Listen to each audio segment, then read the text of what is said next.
اقرأوا القرآن لكتاب الله. أعوذ بالله من الشيطان الرجيم. بسم الله الرحمن الرحيم. قل أوحي إلي أنه استمع نفر من الجن فقالوا إنا سمعنا قرآنا عجبا يهدي إلى الرشد فآمنا به ولن نشرك بربنا أحدا وأنه تعالى جد ربنا ما اتخذ صاحبة ولا ولدا وأنه كان يقول سفيهنا على الله شططا وأنا ظننا أن لن تقول الإنس والجن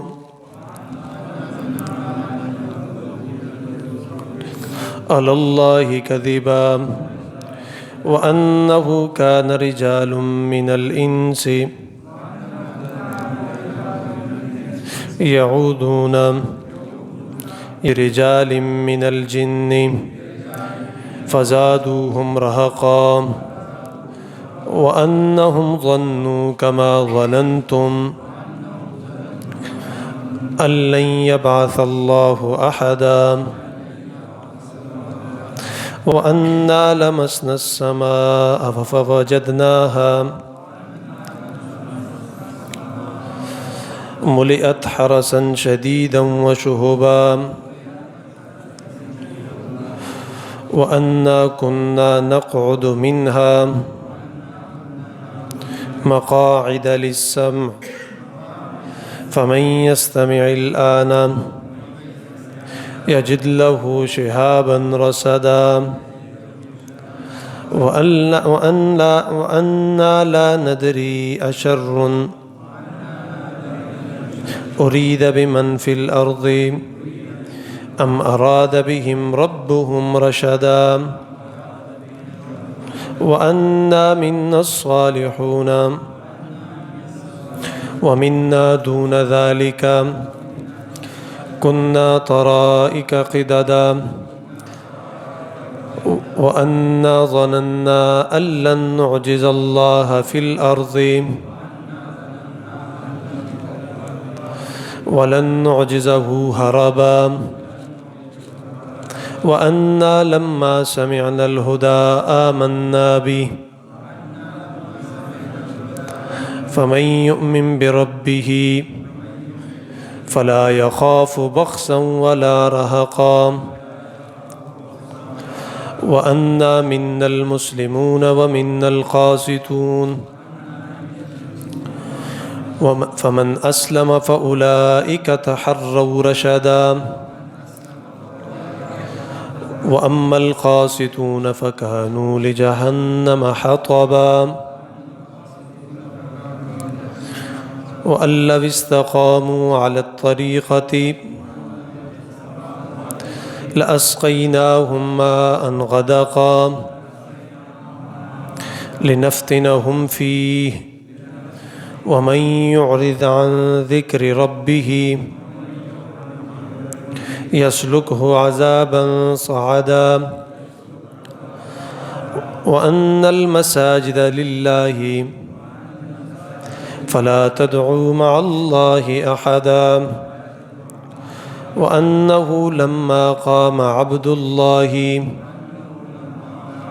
يدعوه كادوا يكونون عليه لبدا. صدق اللہ العظیم. یہ سورۃ الجن ہے اور یہ بھی مکی صورت ہے اور مکہ مکرمہ کے اس دور میں نازل ہوئی کہ جب مکہ مکرمہ کی زندگی کا درمیانی دورانیہ تھا. پھر اس کے بعد رسول اللہ صلی اللہ علیہ وسلم کچھ مدت وہاں ٹھہرے، پھر ہجرت فرما لی. اس سے پہلے 39 صورتیں نازل ہو چکی تھی، 40ویں نمبر پر یہ صورت نازل ہوئی. اور کل کے سبق میں جو ہم نے صورت پڑھی تھی اس صورت کا نام تھا سورہ نوح. سورہ نوح میں ایک انسان نے بہت سارے انسانوں کو دعوت دی وہ دعوت دینے والا انسان کون تھا؟ وہ حضرت سیدنا نوح علی نبینا علیہ الصلاۃ والسلام تھے۔ انہوں نے دعوت دی انسانیت کو۔ کس چیز کی دعوت دی؟ توحید کی دعوت دی۔ اس صورت میں بھی دعوت توحید ہے، لیکن اب یہاں دعوت دینے والا بھی انسان نہیں ہے، اور جن کو دعوت دی جا رہی ہے وہ بھی انسان نہیں ہے۔ جنات نے جنات کو توحید کی دعوت دی۔ یہ ہے اس صورت کا پچھلی صورت کے ساتھ رابطہ اور تعلق۔ اور اس صورت میں اللہ کی وحدانیت کا بیان ہوگا، اللہ کی فردت کا، اس کی وحدت کا، کہ اللہ کیسے وحدہ لا شریک ہیں، اس کی ذات میں، صفات میں، عبادات میں، کمالات میں، تصرفات میں اس کے ساتھ کوئی بھی شریک نہیں۔ وہ اپنی ذات میں تنہا ہے، اکیلا ہے، یکتا ہے، اس کا کوئی شریک نہیں۔ یہ اس صورت کا مین موضوع ہے۔ اور اس صورت کو سورہ جن اس لیے کہتے ہیں کہ اس میں جنات کی ایک جماعت جو کہ رسول اللہ صلی اللہ علیہ وسلم سے ملی تھی، انہوں نے ملاقات کی تھی، تو انہوں نے پھر رسول اللہ صلی اللہ علیہ وسلم کو سنا، حضرت تلاوت فرما رہے تھے نماز میں قرآن کی، تو انہوں نے جب قرآن کو سنا پھر اس کے بعد اپنے کچھ تاثرات قلم بند کیے اور جا کے پھر اپنی قوم کو بتایا کہ ہم نے تو یہ کچھ سنا ہے۔ تو یہ کہاں سنا، کیسے سنا؟ دراصل حضرت سلیمان علی نبینا علیہ الصلاۃ والسلام جب سے وہ فوت ہو چکے تھے، تو حضرت سلیمان کے فوت ہونے کے بعد جنات بے قابو ہو گئے۔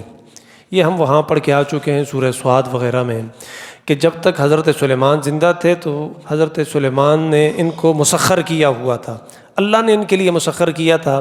حضرت سلیمان کی حکومت جس طرح انسانوں پر تھی تو جنات پر بھی تھی، لیکن جو ہی حضرت سلیمان فوت ہوئے تو جنات بے قابو ہو گئے۔ اتنے بے قابو ہوئے کہ پھر وہ آسمانوں پہ چڑھنے لگے۔ اور یہ بات میں سورہ رحمان میں عرض کر چکا ہوں کہ جنات آسمانوں پہ کیسے چڑھتے ہیں۔ یہ لطیف مخلوق ہے، ہلکی پھلکی، بس جو نظر نہیں آتے، اور ان کا کوئی اس طرح خاص وجود نہیں ہے جس طرح ہمارا ہے، تو وہ ہلکے پھلکے ہوا کے ساتھ ہوا ہو جاتے ہیں، پانی کے ساتھ پانی ہو جاتے ہیں، اور جب کھڑے ہوں تو پورا دیو ہیکل قسم کا آدمی بن کے کھڑے ہو جاتے ہیں۔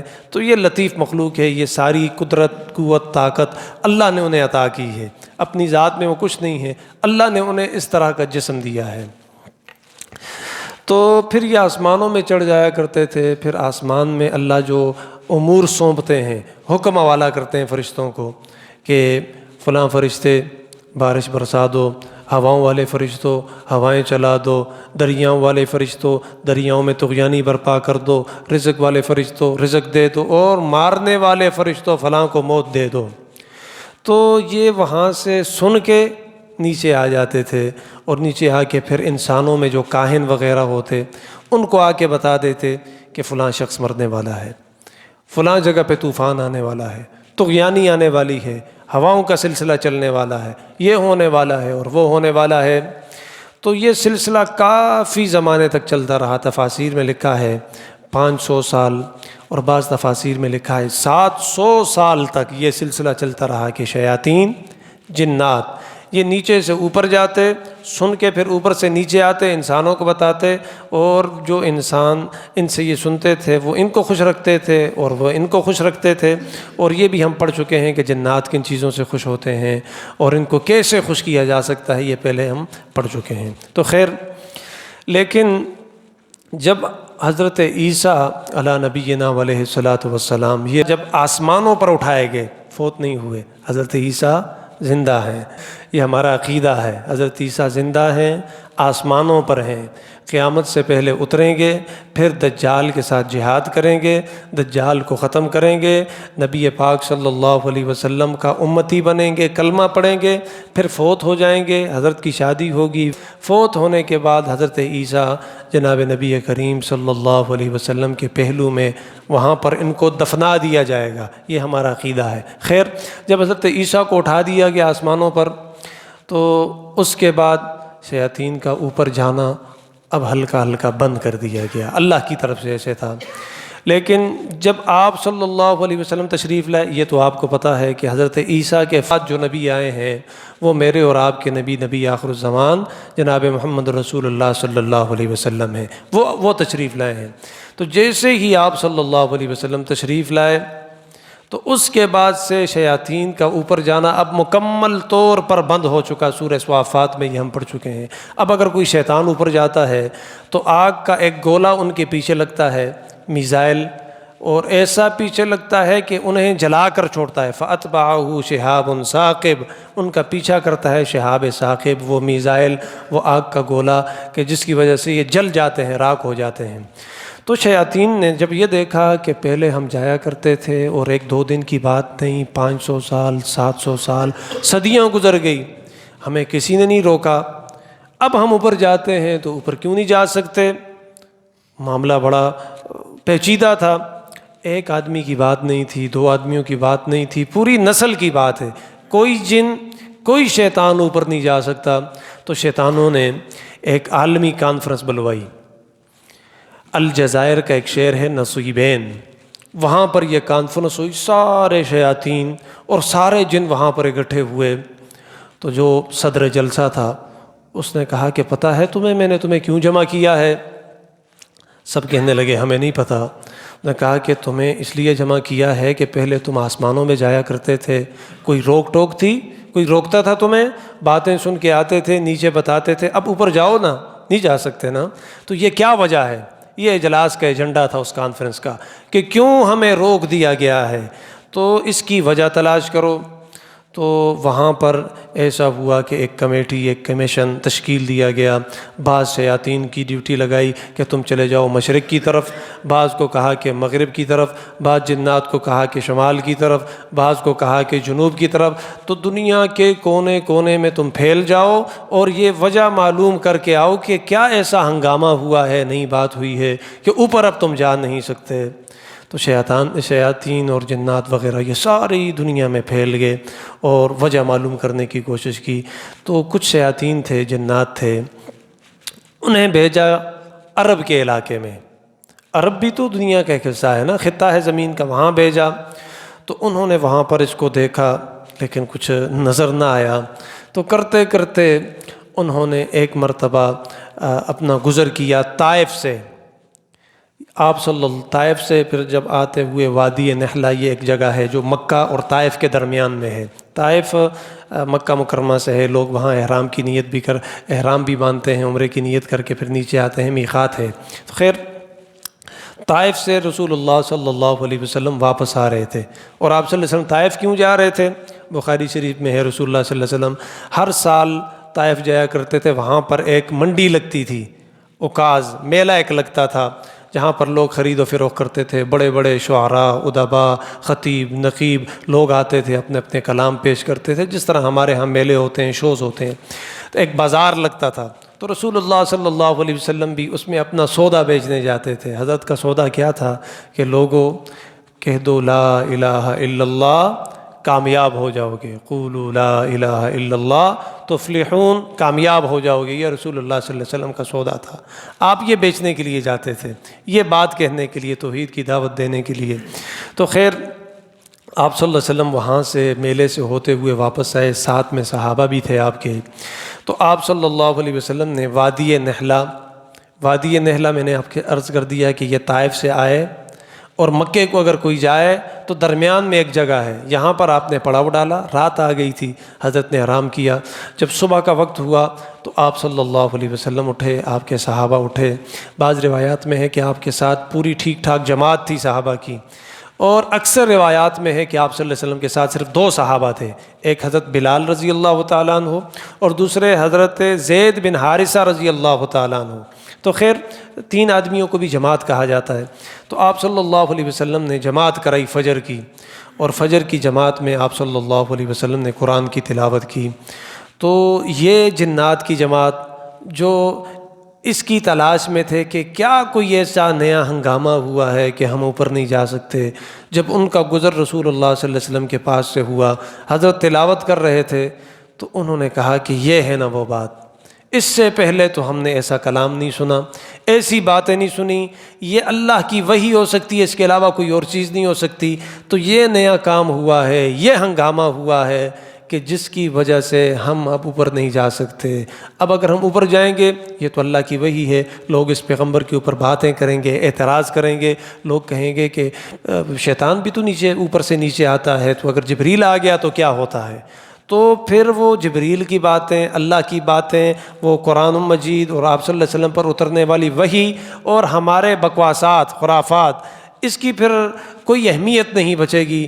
تو اصل وجہ یہ ہے کہ یہ قرآن اترا ہے، یہ پیغمبر مبعوث ہوا ہے، تو اس وجہ سے اللہ نے شیاطین اور جنات کا اوپر جانا بند کر دیا ہے۔ تو انہوں نے پھر وہاں پر رسول اللہ صلی اللہ علیہ وسلم پر ایمان لایا، آپ صلی اللہ علیہ وسلم کے پڑھنے سے، قرآن کے سننے سے وہ متاثر ہوئے، تو انہوں نے پھر وہاں پر 16 دفعات تھے تحقیقاتی دفعات، 16 جن کی تعداد ہے آج ہی کے سبق میں ہم پڑھ لیں گے سارے۔ انہوں نے ان کو قلم بند کیا، نوٹ کیا، یاد کیا اپنے پاس، اور آئے اور اپنے بڑے سرداروں کو بتایا کہ ایسا ہوا ہے، تب ہم اوپر نہیں جا سکتے۔ تو وہ باتیں آج کے سبق میں ہیں۔ اللہ فرماتے ہیں قل اوحی الیہ، اے پیغمبر آپ کہہ دیجئے، قل اے نبی آپ کہہ دیجئے، اوحی الیہ کہ میرے پاس وحی آئی ہے، انہ استمع نفر من الجن کہ جنات کی ایک جماعت نے قرآن کو غور سے سنا ہے۔ استماع کہتے ہیں کان لگا کر سننے کو، یعنی غور سے سنا ہے قرآن کو۔ کب سنا ہے؟ فجر کی نماز میں سنا ہے۔ کہاں پر سنا ہے؟ وادی نخلا میں۔ اب واقعے کو آپ لگاتے جائیں۔ فقالوا انا سمعنا قرآنا عجبا، جنات کہنے لگے کہ ہم نے سنا قرآنا، ایک قرآن، عجبا لیکن عجیب قرآن، اس سے پہلے ہم نے نہیں سنا۔ وہ بھی عرب تھے، انہیں پتہ تھا، وہ اس کی معنویت کو سمجھ گئے کہ یہ انسان کا کلام نہیں ہو سکتا، یہ اللہ کا کلام ہے، اور یہ پڑھنے والا کوئی عام بندہ نہیں ہے بلکہ یہ پیغمبر خدا ہے۔ تو انہوں نے ایمان لیا۔ روایات میں آتا ہے، کتابوں میں لکھا ہے کہ یہ جنات تھے 5، بعض نے لکھا ہے کہ یہ تھے 9، اور بعض نے لکھا ہے یہ 7 تھے۔ تو خیر جتنے بھی تھے، فقالوا انا سمعنا قرآنا عجبا، تو انہوں نے جا کر وہاں پہ کہا کہ ہم نے قرآن سنا ہے، بڑا عجیب قرآن سنا ہے، یہدی الی الرشد فآمنا بھی، جو سیدھے راستے کی طرف ہدایت کرتا ہے، فآمنا بھی، اس لیے ہم اس پر ایمان لے آئے، ولن نشرک بربنا احدا، اور ہم اب اپنے رب کے ساتھ کسی کو اس کی عبادت میں شریک نہیں کریں گے۔ یہ تھی پہلی بات، وہ 16 باتیں جو انہوں نے جا کر وہاں پہ کرنی تھی۔ ایک بات یہ ہے کہ ہم اللہ کے ساتھ کسی کو عبادت میں شریک نہیں کریں گے، یہ قرآن صحیح رستہ بتاتا ہے۔ وَأَنَّهُ تَعَالَى، اور دوسرا دفعہ اور دوسرا پوائنٹ اس کا یہ تھا، وہ رپورٹ جو تحقیقاتی رپورٹ تھی، اس کا دوسرا پوائنٹ یہ تھا، وَأَنَّهُ تَعَالَى جد ربنا متخذ صاحبۃ ولا ولدا، اور دوسری بات یہ ہے کہ ہمارے رب کی بہت اونچی شان ہے۔ وَأَنَّهُ تَعَالَى، وہ بلند ہے، اونچی شان والا ہے۔ جد ربنا، ہمارا رب بڑی شان والا ہے۔ متخذ صاحبۃ ولا ولدا، اس نے نہ تو اپنے لیے کوئی بیوی بنا رکھی ہے اور نہ ہی کوئی بیٹا بنا رکھا ہے۔ تو اس لیے علماء کہتے ہیں کہ لگتا ایسے ہے، قرآن حدیث میں نہیں ہے، ایک اندازہ ہے کہ آپ صلی اللہ علیہ وسلم نے فجر کی نماز میں سورہ مریم کی تلاوت کی تھی، کیونکہ وہاں پر یہ دونوں باتیں ہیں کہ اللہ نے فرمایا کہ میرے لیے کوئی بیٹا بھی نہیں ہے اور نہ ہی میرے لیے کوئی بیوی ہے۔ اور بعض کہتے ہیں کہ آپ صلی اللہ علیہ وسلم سفر میں تھے تو آپ نے قل هو اللہ احد تلاوت کی تھی، کیونکہ اس میں بھی یہ دونوں باتیں ہیں۔ ورنہ آپ صلی اللہ علیہ وسلم کا معمول یہ تھا کہ آپ صلی اللہ علیہ وسلم فجر کی نماز میں 60 سے 100 تک آیات کی تلاوت کیا کرتے تھے۔ اور تیسری بات یہ تھی، تیسرا دفعہ یہ تھا، جنات نے جا کر یہ کہا وَأَنَّهُ كَانَ يَقُولُ سَفِيهُنَا عَلَى اللَّهِ شَطَطًا، اور یہ کہ ہم میں سے بے وقوف لوگ اللہ کے بارے میں ایسی باتیں کرتے تھے کہ جو حقیقت سے بالکل دور تھی۔ لوگ یہ کہا کرتے تھے نا کہ اللہ کے بیٹے ہیں، وقالت الیہود عزیر ابن اللہ، وقالت النصارى المسیح ابن اللہ۔ تو یہ غلط بات ہے، اللہ کے لیے نہ بیٹا ہے، نہ کوئی بیٹیاں ہیں، اور نہ خود اللہ کسی کا بیٹا بیٹی ہے، اور نہ اس کے لیے کوئی بیوی ہے۔ یہ باتیں غلط ہیں۔ وَأَنَّا ظَنَنَّا أَن لَّن تَقُولَ الْإِنسُ وَالْجِنُّ عَلَى اللَّهِ كَذِبًا۔ اور چوتھی بات جنات نے یہ کہی کہ ہم تو یہ سمجھتے تھے کہ انسان اور جنات اللہ کے بارے میں جھوٹی بات نہیں کہیں گے، لیکن لوگ تو جھوٹی باتیں کرتے ہیں نا، کہ لوگوں نے کہا پھر کہ عزیر اللہ کے بیٹے ہیں اور عیسیٰ اللہ کے بیٹے ہیں۔ آج ہمیں پتہ چلا وَأَنَّهُ كَانَ رِجَالٌ مِّنَ الْإِنسِ يَعُوذُونَ بِرِجَالٍ مِّنَ الْجِنِّ فَزَادُوهُمْ رَهَقًا۔ اور وہاں پر ہم نے ایک بات یہ بھی سیکھی اس قرآن کی تلاوت سے، نبی پر ایمان لانے سے، نبی کو دیکھنے سے، دین کا مطالعہ کرنے سے، ہم نے یہ بھی سیکھی کہ انسانوں میں سے کچھ لوگ جنات کے کچھ لوگوں کی پناہ لیا کرتے تھے۔ پہلے تو ایسے ہوتا تھا کہ انسان جنات سے پناہ لیتے تھے، حالانکہ اللہ کی پناہ لینی چاہیے جنات سے۔ اللہ کو کہنا چاہیے کہ اللہ میں آپ کی پناہ لیتا ہوں۔ تو لوگ پہلے اس طرح کہتے تھے کہ ہم جن بابا آپ کی پناہ لیتے ہیں۔ تو کیا ہوتا تھا؟ فزادوہم رہقا، اس طرح وہ جنات اور بھی سر پہ چڑھ گئے، وہ کہنے لگے کہ شاید ہم اشرف المخلوقات ہیں، انسان اشرف المخلوقات نہیں ہے، اس لیے کہ انسان ہماری پناہ لیتا ہے۔ وَأَنَّهُمْ ظَنُّوا كَمَا ظَنَنْتُمْ أَن لَّن يَبْعَثَ اللَّهُ أَحَدًا۔ اور یہ کہ تمہارا جیسے گمان ہے اسی طرح انسانوں کا بھی گمان تھا کہ مرنے کے بعد دوبارہ زندہ نہیں ہوں گے۔ جنات میں بھی بعض لوگ ایسے تھے کہ وہ جو اس طرح کا گمان رکھا کرتے تھے کہ مرنے کے بعد دوبارہ کی زندگی، کیونکہ یہ مکلف مخلوقات ہے، اس سے سوال جواب ہوگا، پوچھا جائے گا۔ وَأَنَّا لَمَسْنَا السَّمَاءَ فَوَجَدْنَاهَا مُلِئَتْ حَرَسًا شَدِيدًا وَشُهُبًا۔ اور ہم نے آسمانوں کو مس کیا، ٹچ کیا، فَوَجَدْنَاهَا تو ہم نے پایا آسمانوں کو مُلِئَتْ حَرْسًا شَدِيدًا وَشُهُبًا کہ اس کے اوپر سخت قسم کے پہرے دار ہیں، حارس چوکیدار، شدیدًا وَشُهُبًا، اور وہاں پر ہم نے شعلوں کو پایا، اوپر ہم نہیں چڑھ سکتے۔ وَأَنَّا كُنَّا نَقْعُدُ مِنْهَا مَقَاعِدَ لِلسَّمْعِ، اور اس سے پہلے ہم جا کر وہاں پر بیٹھا کرتے تھے آسمانوں میں، اور ملائے اعلیٰ کی باتیں ہم وہاں سے سنا کرتے تھے۔ فَمَن يَسْتَمِعِ الْآنَ يَجِدْ لَهُ شِهَابًا رَّصَدًا۔ لیکن اب کوئی سننا بھی چاہتا ہے تو وہ سن نہیں سکتا، وہاں جانا چاہتا ہے تو جا نہیں سکتا، ایک شعلہ اس کے پیچھے لگتا ہے اور اس کو جلا کر چھوڑ دیتا ہے، میزائل پیچھے لگتا ہے۔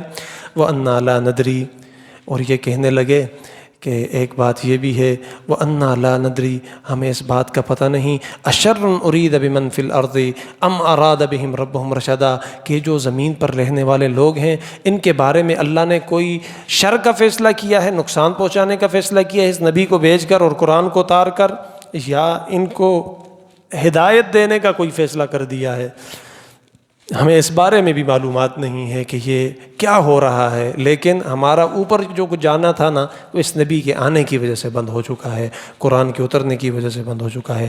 وَأَنَّا مِنَّا الصَّالِحُونَ، اور یہ بات بھی ہے کہ ہم میں سے کچھ ایسے ہیں کہ جو صالح ہیں، نیک ہیں۔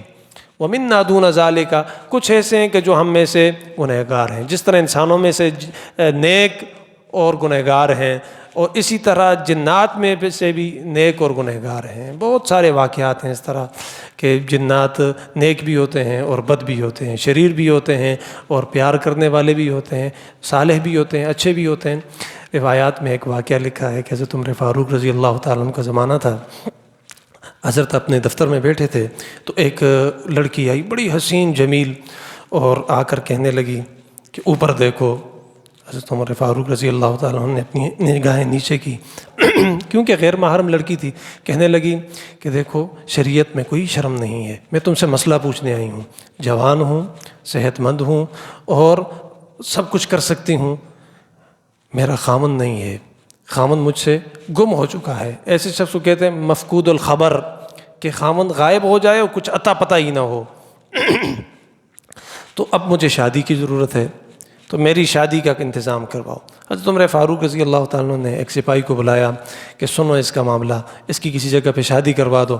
تو کہنے لگی فوراً نہیں، اس طرح کرو 4 سال 4 مہینے 10 دن انتظار کرنا پڑے گا، پھر اس کے بعد میرا نکاح ہوگا۔ پتہ چلا کہ وہ کیوں؟ وہ کہنے لگی کہ میرا خاوند غائب ہو چکا ہے، آیا نہیں ہے، مفقود الخبر یعنی جس کے آنے کا کچھ اتا پتہ نہ ہو، کہاں گیا ہے وہ. تو شریعت میں ایسے شخص کے لیے ہے نا کہ پھر عورت اگر صحیح ہو، سالم ہو، تو وہ 4 سال 4 مہینے 10 دن انتظار کرے گی، پھر دوسرے کے ساتھ اس کی شادی کروا دی جائے گی. تو اسی طرح ہوا، 4 سال 4 مہینے 10 دن صبر کیا، پھر اس کی شادی کروا دی دوسرے آدمی کے ساتھ. تو اتنے میں اس کا خامند بھی آ گیا. جب شادی ہوگی، پہلا خامند جو غائب ہو چکا تھا، حضرت عمر فاروق رضی اللہ تعالیٰ عنہ کے پاس آئے اور کہنے لگا کہ آپ کے خلاف ایک کیس کرنا ہے آپ ہی کی عدالت میں کہ میری بیوی کی شادی آپ نے دوسرے آدمی کے ساتھ کروا دی. وہ کیسے؟ کہا کہ میں اس کا خامند ہوں، مجھے جنات اٹھا کے لے گئے تھے. تو وہاں پر جنات میں کچھ جنات ایسے تھے کہ جو مسلمان تھے اور کچھ ایسے تھے کہ جو کافر تھے. میں نماز پڑھتا تھا تو جو کافر تھے ان کو برا لگتا تھا، وہ مجھے مارتے تھے، اور جب میں نماز پڑھتا تھا جو مسلمان تھے ان کو اچھا لگتا تھا. تو ایسے میرا نماز پڑھنے سے، اعمال کرنے سے ایسے ہوا کہ جنوں میں سے جو نیک جن ہیں اور جو گنہگار جن ہیں، کافر جن ہیں، ان کی آپس میں جہاد تک نوبت آئی. جہاد ہوا، وہ مارے گئے اور مسلمان بچ گئے، مجھے آزادی مل گئی، میں یہاں آ گیا.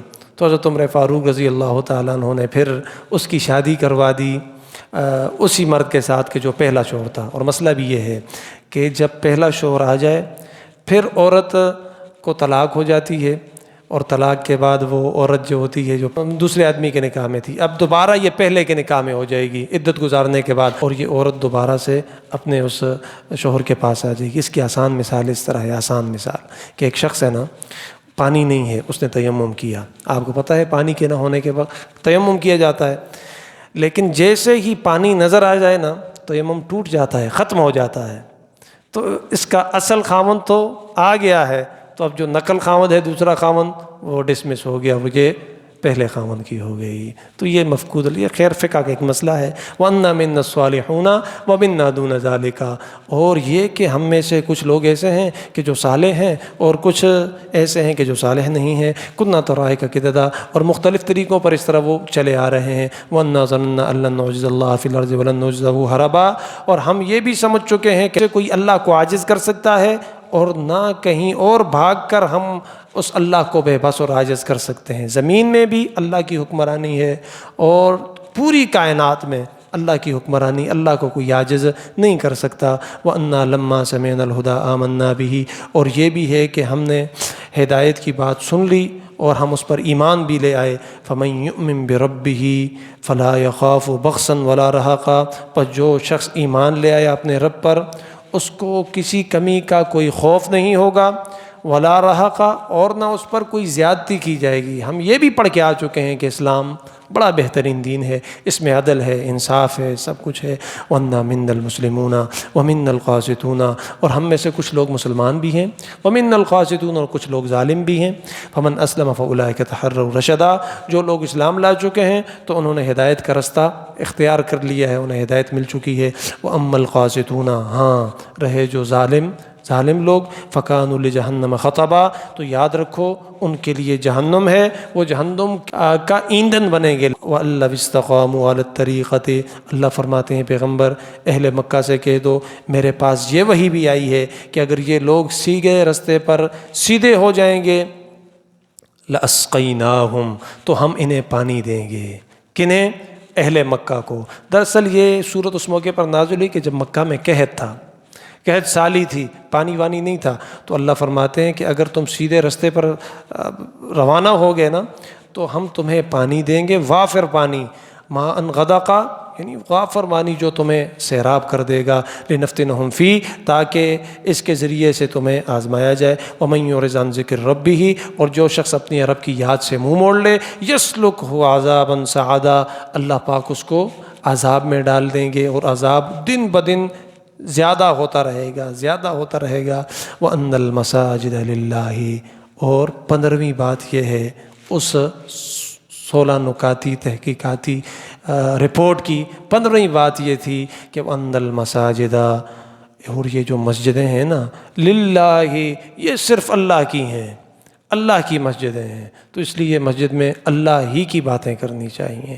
وَأَنَّ الْمَسَاجِدَ لِلَّهِ فَلَا تَدْعُوا، اس لیے شریعت کا یہ مسئلہ بھی ہے کہ جہاں پر مسجد بن جائے قیامت تک وہاں پہ کوئی اور چیز نہیں بن سکتی۔ جو مسجد کے لیے جگہ وقف ہو جائے بس وہ مسجد ہے بس۔ وَأَنَّ الْمَسَاجِدَ لِلَّهِ، اور یہ مسجدیں اللہ کے لیے ہیں۔ فَلَا تَدْعُوا مَعَ اللَّهِ أَحَدًا، اس لیے مسجد میں اللہ کے علاوہ کسی اور کی عبادت نہ کیا کرو۔ وَأَنَّهُ لَمَّا قَامَ عَبْدُ اللَّهِ، اور یہ بھی کہ جب اللہ کا بندہ عبادت کرنے کے لیے کھڑا ہو۔ وَأَنَّهُ لَمَّا قَامَ عَبْدُ اللَّهِ، عبداللہ سے مراد رسول اللہ ہے۔ رسول اللہ صلی اللہ علیہ وسلم کے قرآن میں 70 نام ذکر ہیں، ایک نام عبداللہ بھی ہے۔